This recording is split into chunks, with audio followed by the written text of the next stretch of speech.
I'm Barbara Osborne. I'm going to be the moderator for this panel on the evolution of women's sports at UNC since Title IX.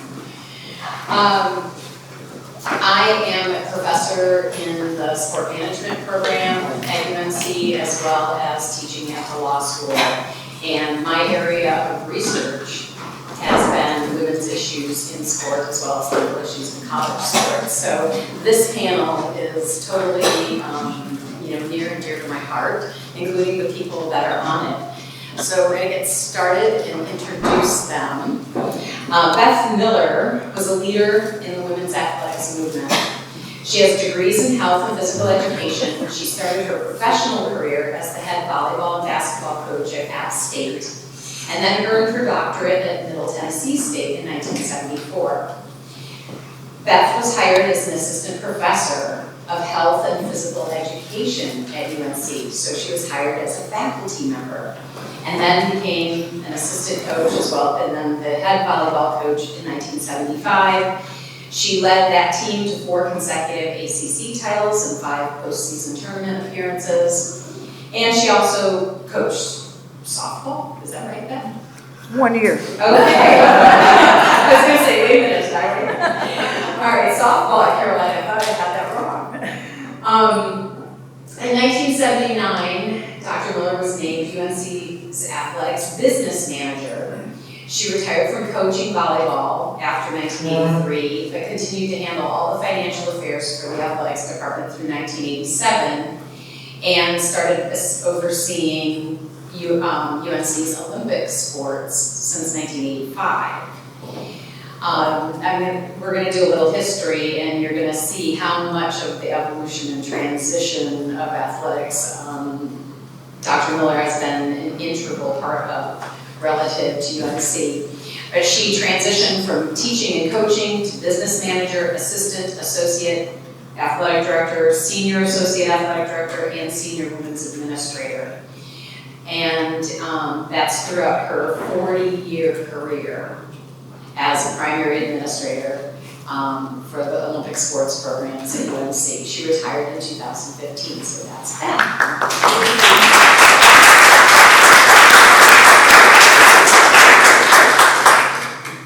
Sally Austin also has a lot of this lived history. In 1973, Sally and teammate Wendy Moore helped start the golf team with encouragement from their fathers. They qualified for the AIAW National Championship in Hawaii their senior year. Sally continued her golf career, playing professionally in Europe, Asia, and in the LPG Tour in 1987.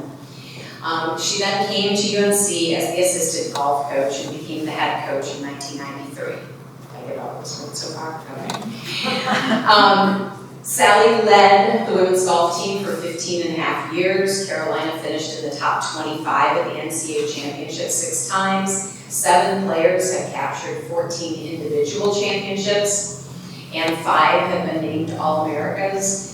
5 of them, but to the All-America team 7 times. 9 ACC All-Performers also named to that team 16 different times. And Sally Austin was selected the LPGA Coach of the Year in 2004. So welcome, Sally.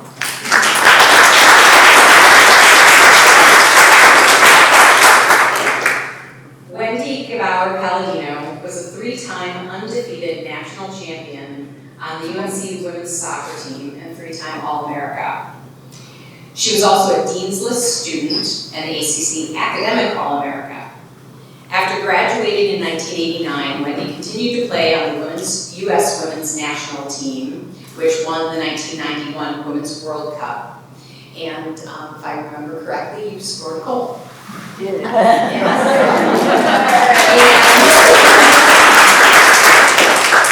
Wendy went on and played with the Raleigh Wings, which was the precursor to women's professional soccer in the U.S. It was a semi-pro team. She was also the first woman to play in a men's professional soccer game in 1999 for the Raleigh Capital Express. Wendy was inducted into the Virginia and North Carolina Soccer Hall of Fame, and received a U.S. Soccer Hall of Fame Medal of Honor for her 1991 World Cup championship. Wendy established a career in finance, but stayed connected to soccer as the voice of the women's soccer program from 1994 to 2006. She was the lead analyst for ESPN ABC for the 1999 and 2003 Women's World Cups, and as a lead analyst for the first Women's Pro League, and co-host of Inside WUSA Weekly, which was the cool show that talked about what was going on in women's soccer. In 2023 and 24, Wendy coached the U.S. women's team in the soccer tournament. How many of you are familiar with the soccer tournament? Okay, so it'll be the third year this year, but it's in Cary. And it's like all-comers teams and you win $1 million. Well, the first year, there was only one division, so the U.S. women played in the men's division. The second year, they had equal prize money for both men's and women's brackets, and the U.S. women won the first ever $1 million prize in the women's bracket.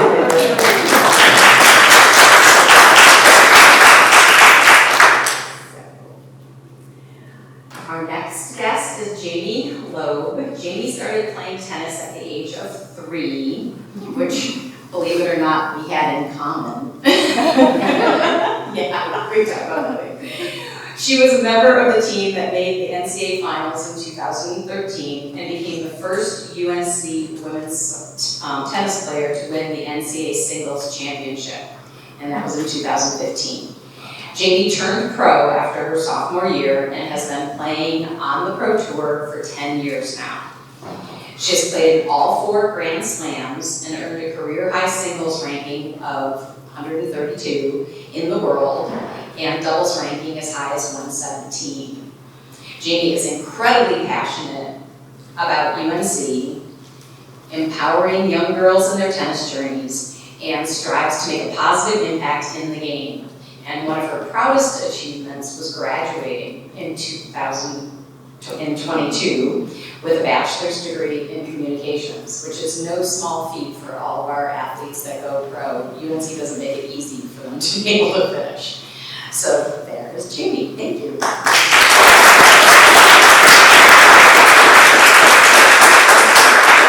So I know you all came here to hear from them, but I'm going to be the teacher that I am and give you a little bit of history about this evolution of women's sports at UNC.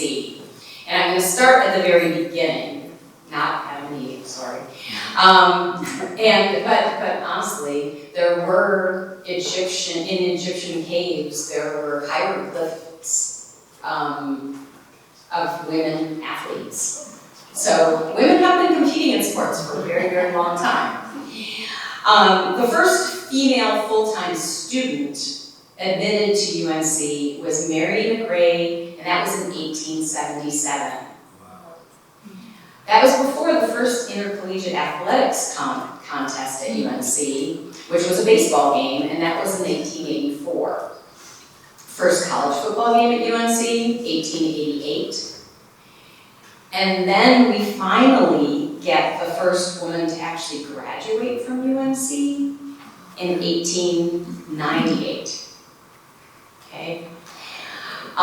Women continued to grow in the population at UNC, and our first UNC women's basketball team was formed in 1921, but sadly they just scrimmaged each other. Okay. In the 1930s, women's sports took a huge leap. There was a student-run organization called the Women's Athletic Association, and they formed intramural women's basketball. By 1934, 233 of 340 women on campus were participants in the Women's Athletic Association. So more than half the women that went to UNC were part of the Women's Athletic Association. And during the 30s, there was a woman, Mrs. Gladys Angel Beard, who was the Director of Physical Education, and a student, Elsie Lawrence, who was the President of the Women's Women's Athletic Association. And the two of them put together a curriculum and intramural competition for women's teams, and they built that up to include 12 sports. In 1935, the Tar Heelettes. How many of you ever heard of that? Okay, the Tar Heelettes were awarded monograms, which was basically at that time the equivalent of a varsity letter for their athletics participation. By 1938, we finally had a team that was allowed to go off campus and compete against somebody else. And our women's team went to Duke to compete in a play day. Because play days were multi-sport events where women weren't really supposed to compete, but they were supposed to cooperate with one another while they played. Anyone who's ever played in a play day knows they're totally cutthroat. By 1939, women's teams from UNC were traveling to actually compete in games, and some of our early opponents included University of Pennsylvania and University of Maryland. Now, a lack of facilities was a huge issue for women's teams as we went into the 1940s. Frances Hogan coached a small club field hockey team that was required to work out at Kenan Stadium, but they had to wait for football practice and band practice. And who was giving me the story today about actually being there when Frances. Oh no, I wasn't there. No, but you knew the story that Frances actually ordered the girls to kick balls or hit balls at the band. No doubt, because there was a lot of heckling when the girls tried to take the field. In 1942 was when UNC completed the women's gym. How many of you had classes in the women's gym? Fine, Bullen. It was still there when I arrived on campus in 1998. It's now been repurposed mostly as the Stallings Evans Sports Medicine Center. So if you're looking for the women's gym, you're going to have to go look for that. It was the women's only facility. All of the women's teams practiced there. The women's PE classes were there. Women's intramurals was there. It was pretty much designated as a woman's space to train on campus. By 1957, nationally, there was an organization called the Division for Girls and Women in Sport. And they began advocating for women's intercollegiate sport competition. By 1961, our Women's Athletic Association had 679 women participating in athletics, in basketball, golf, modern dance, swimming, tennis, and field hockey, at the intramural, club sport, and not quite yet varsity sport level, although there were some off-campus games. By 1966, 1,186 women in the Women's Athletic Association.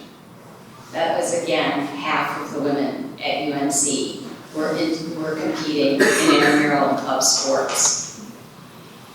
And then in 1971, the AIAW, the Association for Intercollegiate Athletics for Women, was created. And that was the national governing body for women's athletics across the country. It was the women's equivalent of the NCAA, who had sworn they would never add women's sports. The AIAW had regional and national championships. UNC was a founding member. Carolina appointed that same Frances Hogan as the first Associate Athletics Director for women's sports. We had varsity teams for basketball, field hockey, volleyball, fencing, swimming and diving, tennis, and gymnastics. Now, the women's athletics department didn't actually exist physically. It was run out of the physical education department, which is where Beth was hired. Now, June 23rd of 1972, federal civil rights legislation known as Title IX was enacted. And that provided women with an equal playing field in higher education, which really was about access and admissions and all of those other things, but then also included a section related to athletics. And Title IX has made a huge difference in the ability for women to have opportunities to compete equally in the same as male students have had in intercollegiate sport. Now, women were not offered athletic scholarships until the fall of 1974, and that was a tennis player, Candy Timberlake, who was issued the first grant and aid. And that was the same time that Sally Austin was one of the founding members of the women's golf team, and that Beth Miller came to UNC as an assistant professor in the physical education department. And then also as the assistant coach for volleyball and basketball. So it's no coincidence that things picked up when these women became a part of it. As the AIW became more popular, they even secured television contracts for their national championships. Guess what? The NCAA decided it was time to add women's sports. I call it hostile takeover. That was beginning in the 1981-82 season. And at that time, UNC then combined its men's and women's athletics departments. So the women's teams all rolled into the athletic department. And Dr. Beth Miller was named Carolina's first senior women administrator as well. So since that time, and that's Candy, if anybody wanted to know, the first one to get a woman to get an athletic scholarship. So since that time, UNC has developed a rich history of success in women's athletics. You can see this on the screen. I'm going to show the individuals in a little bit. But the women sitting here in front of you are a really important part of that success. And so I am going to stop talking and let them talk now because that's why I came. And I'm going to actually start with Jaden. Tell us a little bit about the highlights of your experience at UNC. Just want to, oh, this is not on. No, well. Well, you know what? Here, use this. Maybe not. You would think I would know how to work technology. Hi everyone, Jamie. I am a class of 2017, but I did finish my degree in 2022. UNC is such a special place to me, and after all these years, I love coming back here. I think I've been back every year at some point since 2013. So I absolutely love it, and it's such an incredible time during my undergrad here. My teammates are some of my best friends to this day, and my college coach, Brian Calvis, has been such an important mentor for me throughout my career. And yeah, I'm just so fortunate to have gone to a place like Carolina. I feel like every time I come back, there's just this overwhelming support, and Carolina family is such a real thing. And to see all of you guys here today, it's awesome. But yeah, when I was here, I did win the NCAA championship in 2015. But like Robert said, one of my most important accomplishments was getting my degree in 2022, and both winning NCAAs and getting my degree has just really propelled my career both professionally with tennis and what I want to do about that. So, big thanks to Carolina for allowing me to do that and be here. And yeah. Thank you. Wendy. Okay, mine works. Yeah, it's so nice to be here. I've just caught up with some folks from the past that I hadn't seen in a long time. Dr. Taft kept me on the field, took care of me. And Dr. Toto, sorry. Easy over here. Yeah, sorry. Well, that was a great start, wasn't it? He really did help me, though. Yeah, no, I know. And Dr. Miller, she was there supporting our team during those early years. So I came in '85, and we lost my freshman year. And then we had come together and decided we were never going to lose again. And we really didn't lose again in the rest of those 3 years. And like, I'm very proud of talking about like Carla Overbeck, who you probably know. She came in the next year and she had 4 undefeated national championships. So, some of the greatest lessons in life are learned in the most adverse times, and that's what happened in '85 for us, because that was the beginning of 9 straight titles. So that was a pretty good start. And it's also great to see Sally. She's one of my very best friends now, and she has inspired all the soccer players to play golf. They're like, there's this lady on campus named Sally. We all have like this Sally Austin shot that we try to hit, but it never goes in. But anyway, so it's really good, and I haven't seen Barbara in a long time. So it's good to be here. I mean, I have had a lot of different sort of experiences through my sport, but it all comes back to here and what this prepared me for. Both my professional career in finance, all the television, the playing with the national team, pretty cool story about winning $1 million with TST, with the U.S. women. So hopefully we can dig a little more into some of that this afternoon. Thank you. Exactly. I'm going to go try to operate this. There's got to be an on switch, but I sure don't see it. If you can't find it, I know. Here we go. Just hand me that. Well, I don't know where that on switch is. I'm really pleased to be here. I feel not worthy with all these superstars here, but I'm glad to be here. The team started in the fall of '73, very meagerly, but Mindy's father, who knew Francis Hogan's husband, George, and my dad had gone on a trip to, with the Rams Club in Notre Dame, and he talked to Homer Rice, and unbeknownst to either one of us, she went to Ms. Hogan and I went to Mr. Rice, and they said, have at it. We had a hard time getting a team together, but we did. We had 4 or 5 players in the first tournament. I was the only one who broke 100, and that's not a great honor. I think I shot, I was in the 90s something, but our senior year we did go to nationals, and that was quite an accomplishment. I think we finished in the top 20, and we survived on $8 a day and for food, slept 4 or 5 in a room, and it was so much fun. When I got back here to coach, my players couldn't believe how could you share a shower with 5 people? Somehow we worked it out. We just had a really great time, and the difference in what they got when I was coaching and what they're getting now is amazing. But I'm not sure they had any more fun than we did. And of course, Carolina's in my blood. My dad played baseball and was a cheerleader here, and my brother was on the lacrosse team. I can't say he played a lot, but he did that. He played enough to have knee surgery from Dr. Taft. But Carolina, of course, is in my blood. I was not going anywhere else, and to have been able to play golf and help start the program here and come back and coach was beyond any dream that I could have had.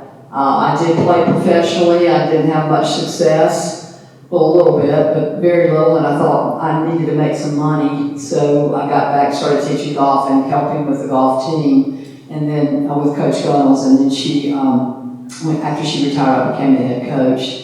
The difference I've seen in all the iterations of the golf team and the sports here has been amazing. I'm so proud to have gone to school here with such amazing women athletes. And Wendy, it's my pleasure to have gotten to know all of y'all. To be able to, I teach golf now, to be able to teach athletes as opposed to some who aren't so athletic. It's incredible, but Carolina has been an amazing experience for me, even to this day, and the people that I met, the experiences that I did have. I can't imagine my life without them and where I would be, but and where we've come in sports is just incredible, because I've seen a lot of it. I wasn't back down in the 50s, but close to. But anyway.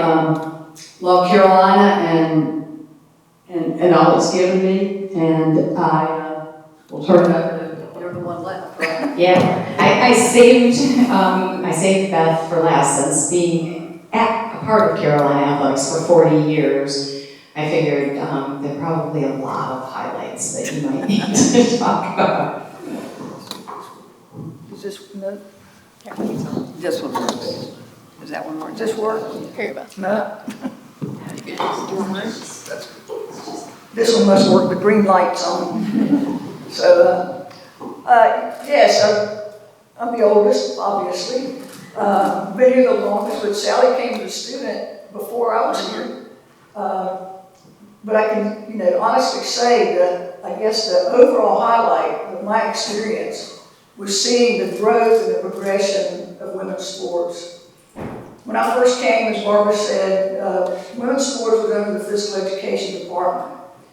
And in 1974, Dr. Carl Blythe, who was chairman of the department, he was a little progressive for his day. He wanted to bring in women faculty members in the physical education department. So that year he brought in 3 of us in 1 year. And nobody ever thought you'd hire 3 women at one time, not in that day and time. But then since women's sports was under it, we were full-time teaching.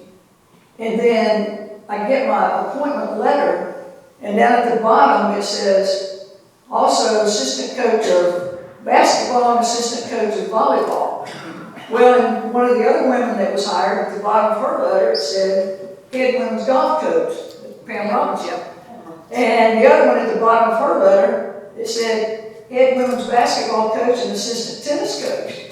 So you just did assign these things because it was under the same department. Well, anyway, so obviously you can tell we've progressed a lot since then. But, so, and then I gradually transitioned into the athletic department because women's athletics moved under the athletic department. And I had an opportunity to move full-time in that direction, and I chose to do that. And those early years, like probably the first year of basketball, that's 74, 75, and those years, I did become head volleyball coach. And I remember, we were scrounging for shoes, we were scrounging for uniforms. We finally were able to, because we're in athletics, our budgets increased a little bit. That first year we were coaching, head coach's salary was $1,000. Assistant coach's salary was $500. So it did increase a little bit when we went under athletics. And we were able to get, some uniforms and shoes. But those first couple of years, I remember the volleyball team and the women's basketball team shared travel bags and warm-ups. So volleyball would use them in the fall. And then when we finished them, they'd get all cleaned up, and then basketball would use them during their season. I think we did have our own uniform, but we didn't have separate travel bags and warm-ups. But at that time, we were just happy to have them. I can tell you. When our shoes would start wearing out and soles, start coming apart, we didn't just go to the equipment room and get a new pair of shoes, or like they are able to do today, thank goodness. I don't know if y'all ever heard of shoe goo, but we put shoe goo on that and glue them back together. But again, we were happy to have made that little bit of progress. As Barbara said, there was AIW, which was totally governing women's sports, but each school paid dues, but there wasn't much money. They couldn't afford to pay for travel championships and everything. But again, we were fortunate to have a championship. Actually, women's soccer first championship was the AIW National Championship. And it was, a lot of women felt like it was a hostile takeover for it to move to the NCAA. But there were definitely benefits also, because NCAA, for their championships, they pretty much would pay for your expenses, your travel, your hotels, and that kind of thing, at least part of it or most of it. And then, of course, the ACC also started having championships for women. I think the first one might have been 1980, and then NCAA started having championships for women. 1981 was the first one, but you could choose. AIW still had their championships that year, so you could choose to go to the AIW championship or the NCAA championship. And I think most of our women's team chose to stay with the AIW championship. But then the next year there was no choice. It was all NCAA. And then as we, continue to progress, I mean, it's, to see the changes that have been made is just what really warms my heart. And I think one of the most important things, other than seeing right now, we can see equitable services for men's and women's sports. As Sally said, with the women's sports, even when we first started under moving into NCAA, our budgets increased some, but not a lot. And we still had 4 women to a room. We still had very limited meal money. We didn't travel very much. We didn't go very many places because of the budget restrictions. But then it's taken a long time, but it has finally gotten to the point where if you see our teams now, they're traveling first class most of the time. They've got, one time we had to take our own cars. Then we took 15 passenger vans and the coaches drove the vans. Then, we progressed to, okay, we can take a bus. So we take a bus and then some flights were put in so you could get a longer trip and different competition and have a flight. But some of those flights are far and few between. But now if you see our teams, I mean, they're doing very well. The women's teams are traveling as nicely and as comfortably as the men's teams. The equipment, fairly equal equipment, depending on the sport. It's just been, a great progression, but as I said, it's taken a long time. And I think one of the things, maybe I guess the most important thing, to me, was seeing how our student athletes have come along. I mean, seeing these 3 actually have good experiences here, seeing them continue on in life, being very successful in life, is one of the things that I think has been my most precious experience. And then keeping up with them, and don't see them all very often, and these are just some prime examples. There are a lot of student athletes out there who've had great experiences and are doing well and great professional careers, either not necessarily in sports, but in whatever career path they've chosen. And, to see them come back and welcome each other, and even if they weren't in the same class, they, know of each other or have a great time talking to each other. And I think that's one of the most important things. I can't negate the fact that great experience I've had also is watching them win. I mean, we want to have good experiences all around, but when you see, even if, doesn't have to be a national championship, but the national championships, and some of those are, really exciting. And Wendy's been a part of more than any. And women's soccer, they're at 22 now, I think, and of course tennis has one, and the women's lacrosse and field hockey. And if you put the numbers together, I think it's over 40 that the women have won national championships. And just saying, that's a lot more than the men.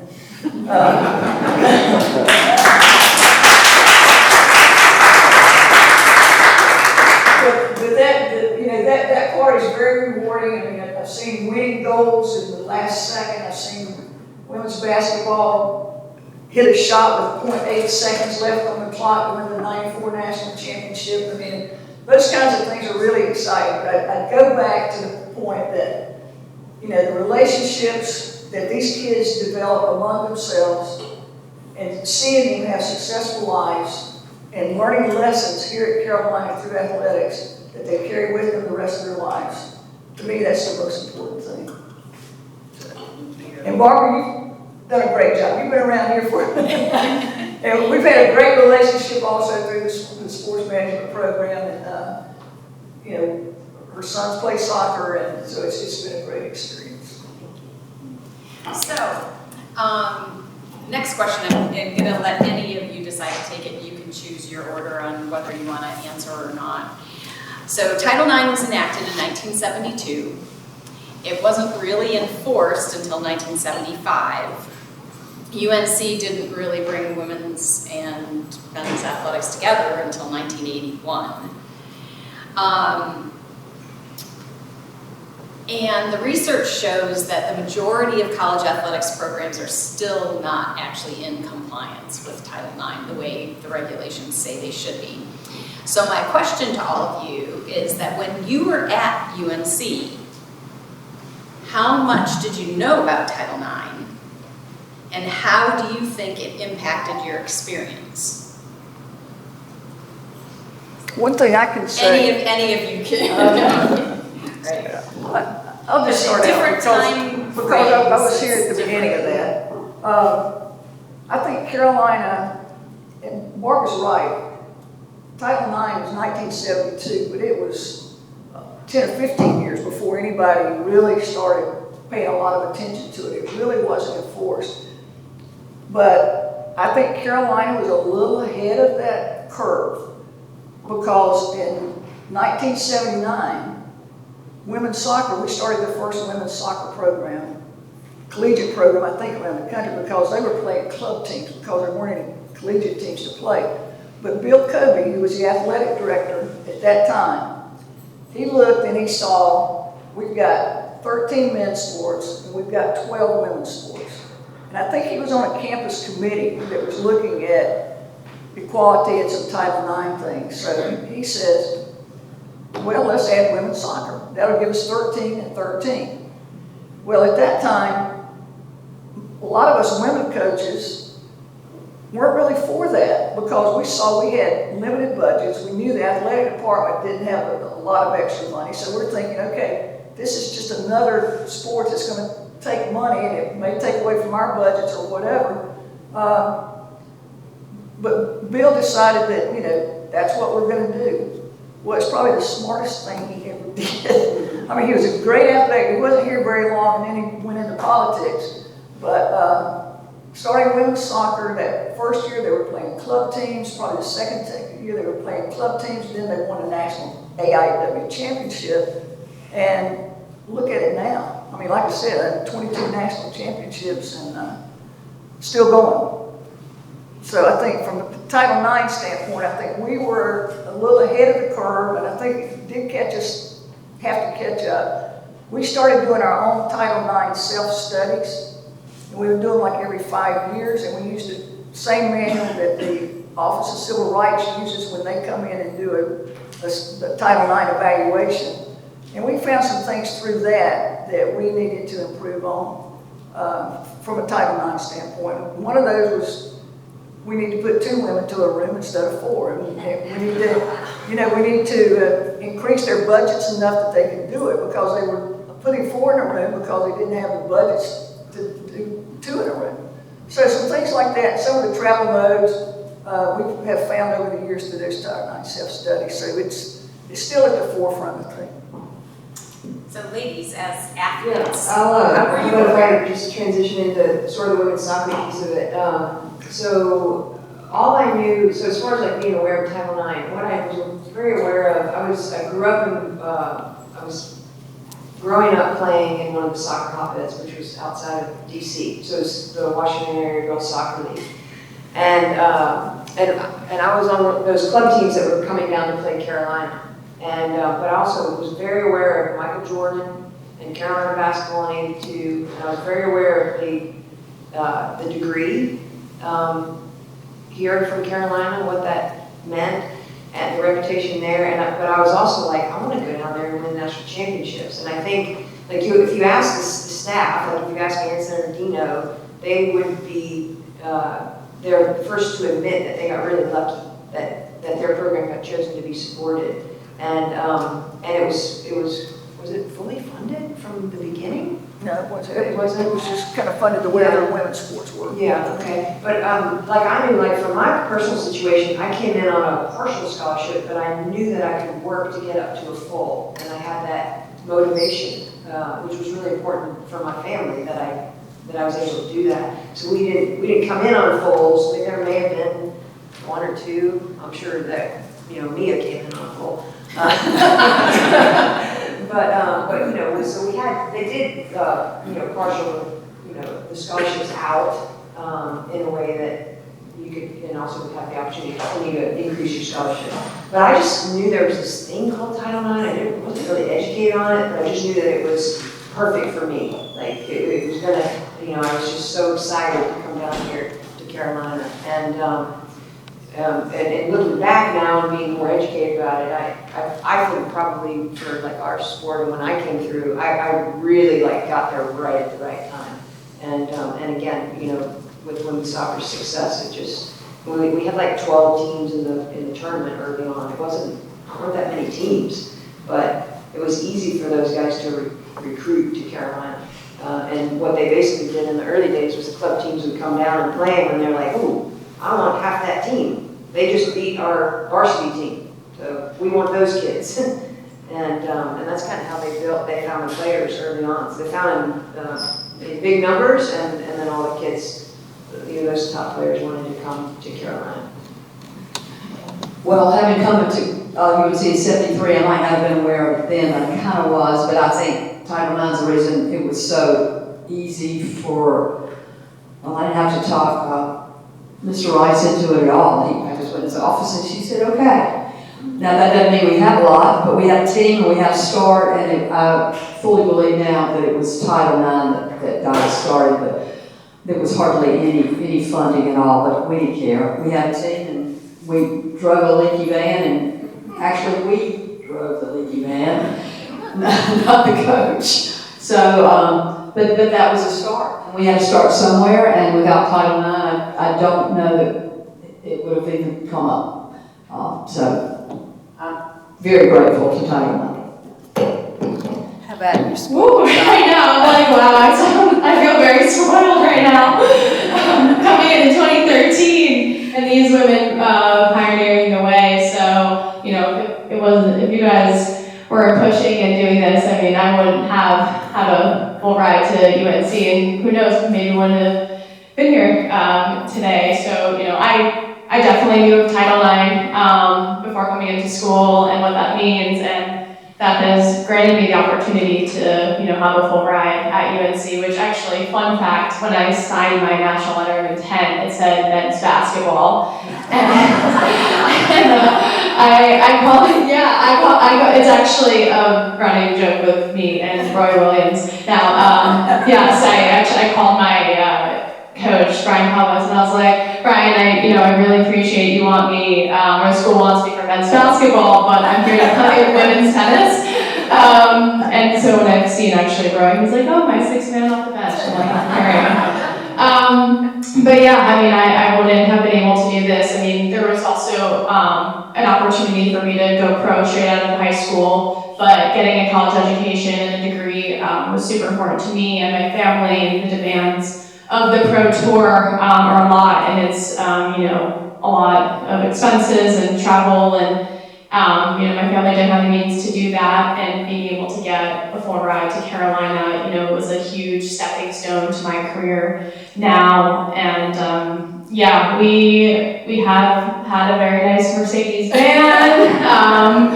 Our team has flown to so many great places, have a spring break, so I am very, very grateful that we've been able to do that and to see where not only the tennis team is now, but all the women's sports at Carolina and how successful they are, and the girls just getting the recognition they deserve, and it's really awesome to see, and they're taking over. Thank you. So a few of the stories, especially Sally's, reminded me, because Title IX was enacted when I started junior high, and there were no girls' teams at my junior high. You could be a cheerleader, that was not me.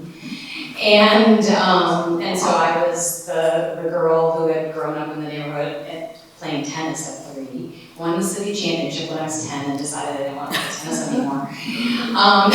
That was that. But so I was the little girl who ran around the neighborhood with the boys, so then I became the manager for football, and the manager for basketball, and the announcer, etc. By the time Title IX was enacted then, by the time I got to high school, the high school was required to add girls' sports because of that. So my cross-country team. I was the only girl in high school. Also, when I was recruited for college, I was the only girl on the women's cross-country team in college that first year. But in high school, the inequities that Beth was talking about, that Sally was talking about, the girls' teams literally were wearing used boys' uniforms that they hadn't thrown away. And cross-country championships my senior year, the county quad meet, big deal. The boys got all these big trophies, and then when I went up to get mine for winning the meet, we got medals. And my mother stood at the back of that crowd screaming, "Where are the girls' trophies?" So I kind of grew up always knowing about Title IX and having a mom that wasn't afraid to speak out about it. So I think I was fortunate that way as well. So Jamie actually kind of ended her last her last bit by saying this, but we'll see. Women's sports are finally getting some attention. This was from our most recent national championship, women's soccer this fall. And there have been attendance records set in volleyball and softball nationally. Both of those games were played in football stadiums to set those records. And there's record the television viewership for women's sports now. So, women's sports are having a moment. Are we there yet? Or do we still have a ways to go? We've always got a ways to go. So we're not there yet. But As Jamie said, we're getting the respect we deserve. we're in a good place, but we always have some room for improvement. So what's it gonna take to get us there then? I don't have the answer. Okay, that's a hard question, right? Well, you know, are you speaking like collegiately specifically or just generally? Well, both. I mean, because Yeah. the collegiate is then leading Sure. what the pros have Yeah, been able to do. you know, that TST tournament, that $1 million prize, that kind of makes me think that there's an answer in the question for sure. Like with all the credit on that goes to Heather O'Reilly Wary. She's a soccer alum at Carolina, and she is the one who put that team together. And then, I mean, had the you know sort of vision to say, hey, let's go and play in the men's bracket. And by the way, like I really was more of I didn't really coach. My husband was one of the coaches, Carla Obreg was one of the coaches. We actually had a circus act of coaches.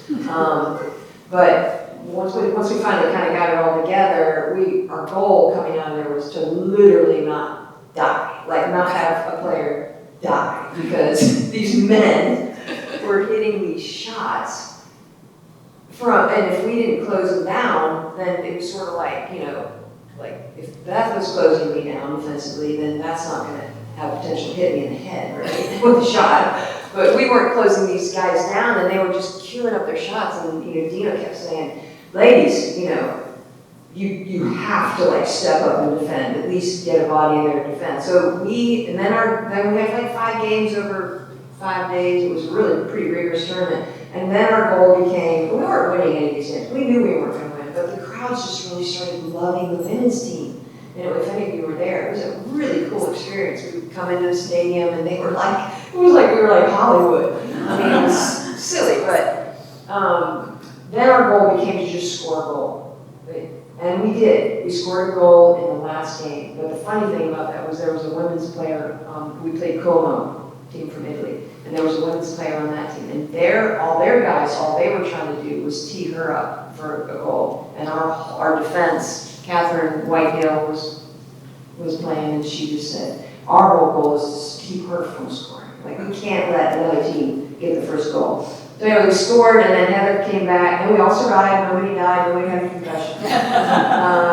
And then Heather came back and said, hey, I've got equal prize money. So I think like the fight in Heather for our sport, for women's soccer, it's going to take people like that. It's going to really take people like that, because there's other levels to reach.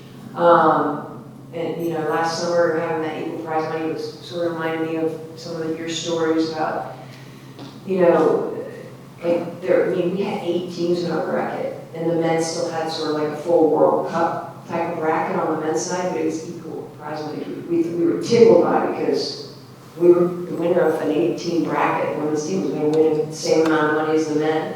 But, you know, and now that bracket this summer is, I think it's double the teams. I think there's 16 teams on the women's side. So those types of things in my sport are happening, but it's because of people like Heather pulling the resources together, really fighting for that. Like really fighting. People kind of thought she was crazy 2 years ago, entering us into that tournament.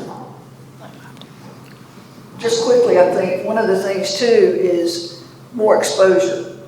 I think if you look back to the early years, you never saw a women's athletic event on television. I mean, it just wasn't there. And you had a hard time finding out the scores. Well, now I think we're getting more exposure. Even early on when we started getting some TV, you know, the deal was it was going to be a delayed broadcast. It wasn't going to be live. And now we're getting more live broadcasts, and I think even the more that we get and the more exposure and the more people see how great these games can be and how athletic these women are and how, I mean, some people even say they'd rather watch women's basketball than men's basketball now because it's more pure. It's not, you know, a dunk contest or whatever, but now that obviously that's an independent opinion for people. But I think that would help, is the more exposure we can get. And ESPN has started doing a little bit better. They have their sports that they really like, and they'll broadcast them more, but I think that would help make it improve it. Adding on to that, I do agree, exposure both on the collegiate and professional side, I mean, especially with tennis. I know they're now streaming some on ESPN3, but, you know, both on the NCAA team championship side, but like throughout the year, and just, you know, there's so much great talent out there, and the exposure is definitely lacking, I will say, on the tennis side of things. And, you know, for someone like me that's still playing on the pro tour, it's really difficult for people to go stream and watch, and most of the time they don't even know where to even watch. And the only way to get more girls or women into the sport is to show it. And it, you know, I always get such great feedback when people, you know, go to a tennis event or watch, like, oh, I didn't know this, and they don't also know the ins and outs, and especially the professional tennis side, where if you're not top 100 in the world, you're really not making a living, and you're just trying to climb and get to that point. So there's a big room for improvement on the tennis side of things. Of, you know, there's actually not equal prize money in tennis, only at the Grand Slam level and the Master 1000 level. Anything below that, men and women do not, or women do not get paid the same as men do, and even, you know, the resources as well, that a lot of times, most of the tournaments I play, like, I still have to pay for hotels, the men get the hotels covered for, so the organizations have a long ways to go, and I know it's been in talks over the years, but I think it's time for women to be able to have these things and be treated the same as men, and then continue to get that exposure, continue to show young girls what they can be, and just, yeah, being able to have that whenever they're turning on the TV. Well, I add about golf, it's been a long time since I played professionally, but I have had players go through it, and actually, Mindy Moore that helped start the golf program with me has been in town in Pinehurst. We've been teaching the golf school, and she was president of the LPGA and also worked at the LPGA.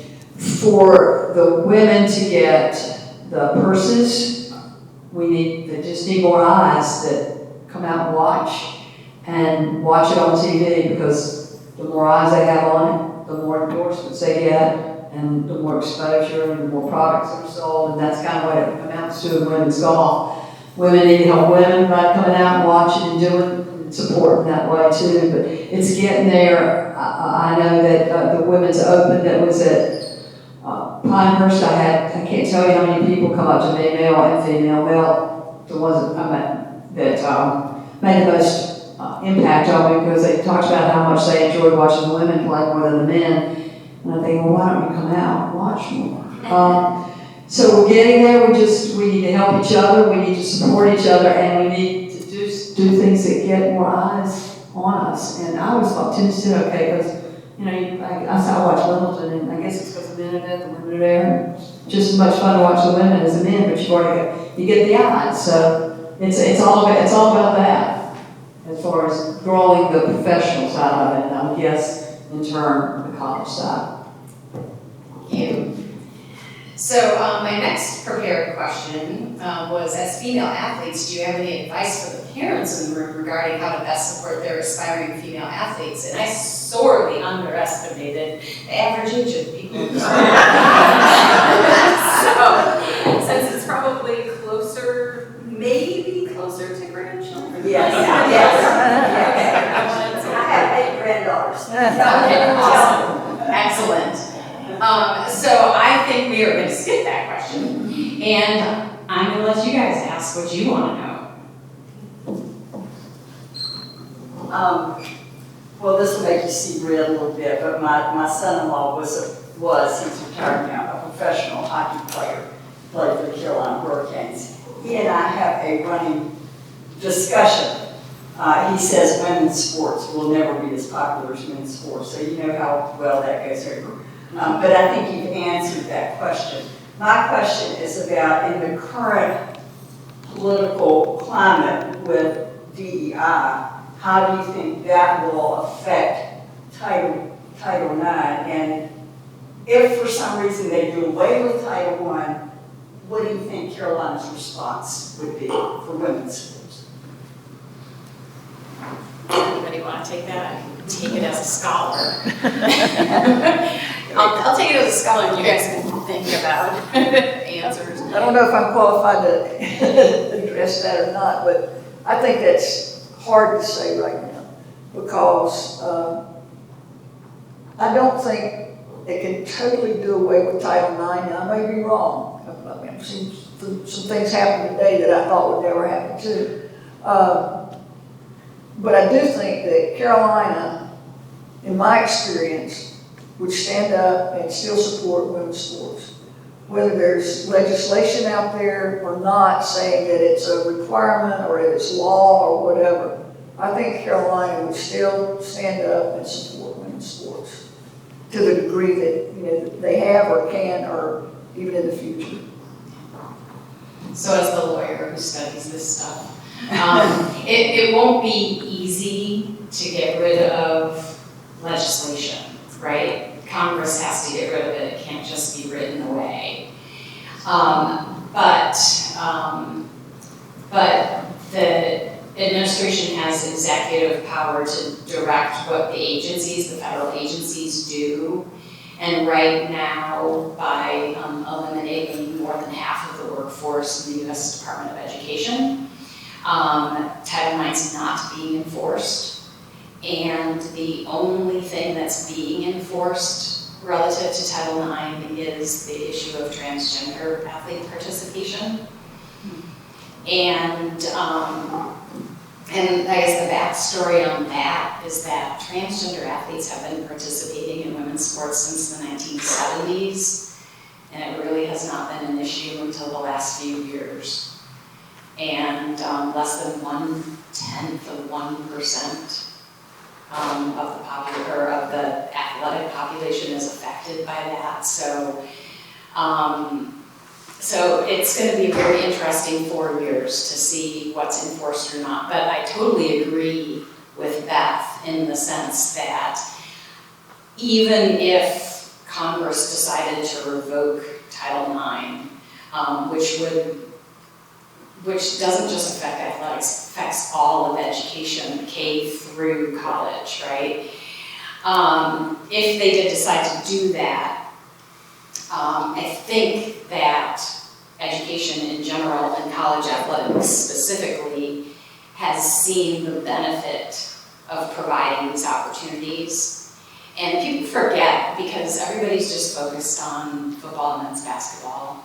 But college athletics basically is its own educational experience. And as an extension of the education that you get, the education you get on the playing fields is something that employers prefer to hire. Employers prefer to hire former athletes, male or female. So if you cut athletic opportunities, you're cutting a valuable dimension that is going into the future workforce, right? For women at the C-suite level, 85% of them were former college athletes. So there's the thing that women athletes are getting from their athletic experience that are making them compete in life at a higher level than those who are not. And so that sort of shows you with where we are socially as far as some of the inequities that might still exist. But think about what the United States would look like if we didn't have that at all, right? So I think schools are definitely committed. Plus, the majority of undergraduate students across the country now are women. So I'm thinking they're not going to be giving up women's sports like that quickly. So, sorry for the academic lecture, which you didn't come for. Can you address how women are benefiting from NIL, or are they? Okay. You guys want to talk about NIL? Go ahead, Jamie. The young one here. I missed the boat just by a little bit, but I think it's keeping a lot of the female athletes in college longer.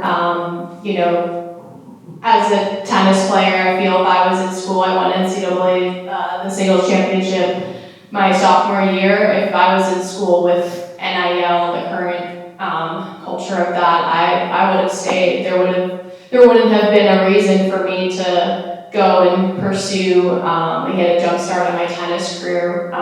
Just having that extra money and security, whatever that would have looked like, I see why a lot of kids want to stay in school. The unfortunate side, I just think the culture has changed a lot where a lot of athletes, both men and women, are just jumping from school to find the best deal rather than going to the school that suits them. And Carolina has such a strong culture here, and I don't want to say I worry about that because I think the culture is strong enough where kids aren't just gonna leave to find the next big thing because this is a place of opportunity. It's a place where I think I've grown so much because of Carolina. But it is a real thing of just chasing the next best deal. So in ways I feel it's a great opportunity for a lot of the student athletes to grow their brands, to get paid for their success and what they've built themselves up to be. But at the same time, I feel like it can hurt colleges and a lot of kids being in the transfer portal. But if I was in school now, there would be no thought to turn pro. I would delay that and I would enjoy it and find ways to really build my brand while I'm still in school. And I think it's cool. I mean, I see a lot on social media like what these girls have done. And I'm like, wow, that's so different from 10 years ago when I was in school, and that would have been fun to explore my next career while I'm in school. But I think it's just like evolving each year. I try to follow it and see what the plans are and talk to coaches and players. But hopefully, I think I would like to see some sort of, structure to that and what that looks like, so schools can keep the culture and kids can just, really have a good time rather than chasing the next big paycheck. Are the women in the so-called non-revenue sports getting a comparable amount to what the men in non-revenue sports are getting? So I can answer that and not get anybody in trouble up here. So basically what Jamie was talking about, women are benefiting tremendously from what I call real NIL, name, image, and likeness, in that the women who have cultivated followers through social media, who have a presence, have been able to get endorsement, sponsorship, contracts, things like that, as well as the money that they make through their social media accounts. And so female athletes individually have done very well in that space. And there are some male athletes that have also done well in that space, but definitely more female athletes benefiting from the social media aspect than male athletes.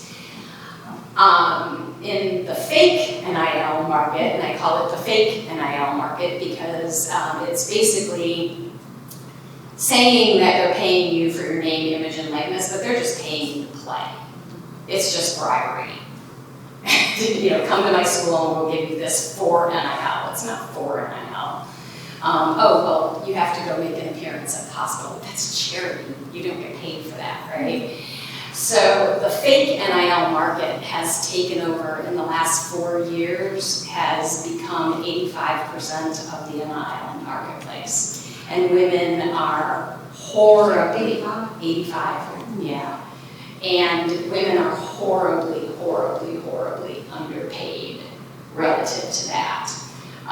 You know, they're not being offered, you know, $1 million or $500,000 or $100,000. There's a big article, I don't know if y'all know that, about training athletes to improve their social media. Yes. Yeah, So so a big article in the New York Times, so. right, and we actually have UNC alums here locally that work with our athletes to build their brands and stuff. That's real NIL. But the new revenue sharing thing for television, 96% of that is going to football players and men's basketball players, and less than 5% is going to all of the rest of the athletes, women and men. That's not, you know, that's definitely not okay, and I have my own Title IX opinions about it. So women are benefiting tremendously, or at least some are, but there's definitely no equity and there is no control. So what Jamie was saying about needing to get, you know, some structure and some organization and some legal enforcement would be nice. So we'll see what happens there. More questions?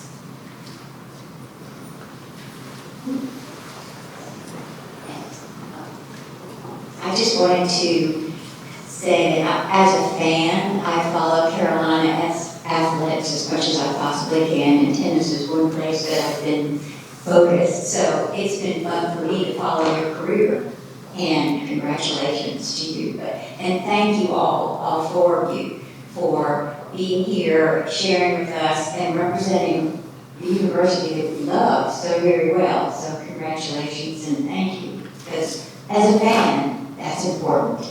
We love winners, but we love quality too.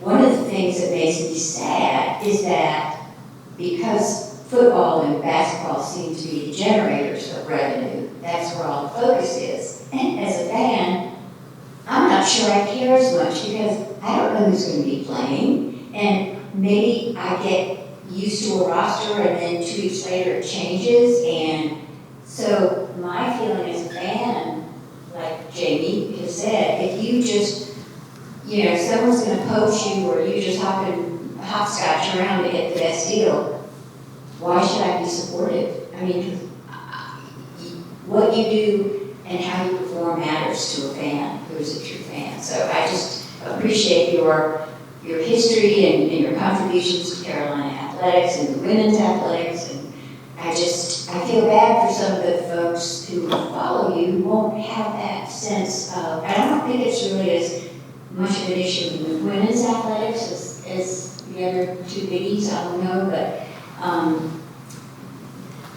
the value of Carolina education and the networking is invaluable.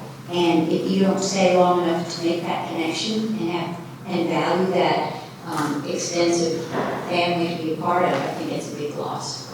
But thank you all for what you've done, and I appreciate all of your sharing. So No question. But thank you for the remarks. Other questions? Got 5 minutes. We have 5 minutes left. We don't have to have any more questions. Oh, we got it. Okay. This may be more of a comment and a question. There are some women's sports where they are required to dress in a rather sexualized manner. For example, gymnastics. And I resent those restrictions on women's sports. I mean, men don't have that kind of thing. They don't have to look sexy while they're doing gymnastics. Why is it that women have to do that? I mean, they can get injured so much more easily when they're so exposed. It really upsets me. I mean, is there any way that we can approach a change to those rules? Well, I mean, I would just say in my sport, if I had to wear those outfits, I wouldn't have been playing it. I see what you're talking about. I feel like in gymnastics, that's a good example where it starts when they're really young. Really young. So maybe I don't know. Like, we have a granddaughter who's really competitive in gymnastics, and she doesn't seem to, it's all part of their culture, that starts so young. But yeah, I would not have been, thank you for not getting those uniforms. So, well, there's a big thing with the women's professional league when they rolled out their sports about needing to feminize the sport, and athletes pushed back, and then they made it optional for the ones who liked them. But that didn't stick. no, it didn't stick around for very long. So I think basically, I totally agree with Wendy that the culture of certain sports, we all are sort of subjected to, it's the way it's always been kind of thing. And so people just accept it. I know that in the history of women's sports, beach volleyball, right, where you're getting rashes from the sand and everything else, right? And when beach volleyball players are asked, to answer that question, they basically said that they felt it was their burden to do it to try to get more attention for their sport. There are people who comment about women's tennis, that the reason women's tennis has higher viewership than men's tennis is because women go every time they go, right? And so, until we can find a place in our society where women are valued in exactly the same ways that men are valued, and our looks aren't put ahead of that, we're probably not going to get there yet, but we can hope. Speak up, right? When you have objections, speak up. All right, I think we're out of time. I wish we were ending on a happier note, but you can look at the women's soccer match.